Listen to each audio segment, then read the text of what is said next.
বন্ধুরা স্বাগতম। আজ আমরা এমন কিছু মেগা প্রজেক্ট দেখব যেগুলো শুধু ব্রিজ বা টানেল নয়, এগুলো মানুষের সীমা ভেঙে দেওয়ার গল্প। শুরু করি শেনঝেন জংশন লিংক দিয়ে। ২৪ কিলোমিটার দীর্ঘ একটি সংযোগ ব্যবস্থা, যার ভেতরে আছে ব্রিজ, কৃত্রিম দ্বীপ এবং ৬.৫ কিলোমিটার লম্বা একটি সমুদ্রতল টানেল। এই সমুদ্রপথ বিশ্বের অন্যতম ব্যস্ত শিপিং রুট। প্রতিদিন ৪৫০০-র বেশি বিশাল জাহাজ এখান দিয়ে যায়। ট্রাফিক থামানো অপশানই ছিল না, তাই ইঞ্জিনিয়াররা ভাবলেন উপরে নয়, নিচ দিয়ে যাওয়া হবে। কিন্তু সমস্যা ছিল ভয়ঙ্কর। লবণাক্ত পানি, প্রচণ্ড স্রোত, শীতে -২২ ডিগ্রি সেলসিয়াস এবং কয়েক হাজার টন পানির চাপ। সমাধান ইমার্সড টিউব টানেল। ১৬৫ মিটার লম্বা বিশাল কংক্রিট বক্স তৈরি করা হলো। প্রতিটি বক্স ভাসিয়ে এনে মিলিমিটার নিখুঁতভাবে সমুদ্রের তলায় বসানো হলো। তারপর পানি বের করে তৈরি করা হলো একটানা রাস্তা। এটা শুধু কংক্রিট নয়, এটা নিখুঁত গণিত, পদার্থবিজ্ঞান এবং মৃত্যুর সাথে হিসেব কষা। কিন্তু চীন এখানেই থামেনি। এরপর তারা গেল আরও গভীরে, সমুদ্রের ৭৮ মিটার নিচে। ১৬ কিলোমিটার দীর্ঘ রেল টানেল, ১১ কিলোমিটার সম্পূর্ণ সমুদ্রের নিচে। প্রতিটি সেকশনকে সহ্য করতে হয় ৭.৮ অ্যাটমসফিয়ার চাপ।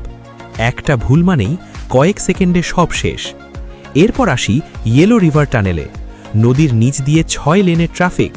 এটা সম্ভব হয়েছে একটি কাস্টম বিল্ড টানেল বোরিং মেশিনের কারণে, নাম শানহে। এই মেশিন মাটি গিলে ফেলে আর সাথে সাথে কংক্রিট সেগমেন্ট বসিয়ে দেয়।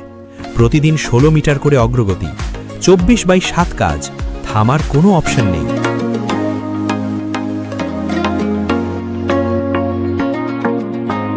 এবার দৃষ্টি আকাশের দিকে।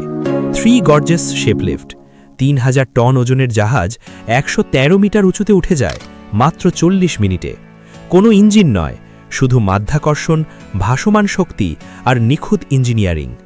এরপর হুয়াজিয়াং গ্র্যান্ড ক্যানিয়ন ব্রিজ, নদীর ওপরে ৬২৫ মিটার উচ্চতায়, আইফেল টাওয়ারের প্রায় দ্বিগুণ। ইস্পাত আর কংক্রিট বাতাসে ঝুলে আছে। এরপর কসমিক আই ব্রিজ, কার্স্ট পাহাড়, ভূগর্ভস্থ ফাঁপা অংশ, প্রবল বাতাস, সব কিছুর মাঝেও স্থির। তারপর 3-in-1 ইয়াংজি রিভার ব্রিজ, একই কাঠামোয় ট্রেন, গাড়ি আর এক্সপ্রেসওয়ে। এরপর হাংজু বে ব্রিজ, ৩৫.৭ কিলোমিটার দীর্ঘ। টাইফুন, ঢেউ, ঝড় সব কিছুর সাথে লড়াই করে টিকে আছে। চীন এখানেই থামে না। সমুদ্রের বুকে দাঁড়ানো অফশোর উইন্ড ফার্মস, যেগুলো বিদ্যুৎ দেয় লক্ষ লক্ষ ঘরে। তারপর তিবেত স্কাই হাইওয়ে ও স্কাই রেলওয়ে, যেখানে পাহাড়ও বাধা নয়। ৪,২৭৪ মিটার উচ্চতায় নিংচি এয়ারপোর্ট। প্রতিটি উড্ডয়ন মানেই পদার্থবিজ্ঞানীর পরীক্ষা। আর সবশেষে সমুদ্রের নিচ দিয়ে চলে যাওয়া হাজার হাজার kilometre optic fibre cable. Data, শক্তি, পরিবহন সবকিছু একসাথে। এই প্রজেক্টগুলো শুধু বিল্ডিং নয়, এগুলো ঘোষণা। অসম্ভব বলে কিছু নেই। যখন মানুষ সিদ্ধান্ত নেয় সীমা ভাঙার, তখন প্রকৃতিও সরে দাঁড়ায়।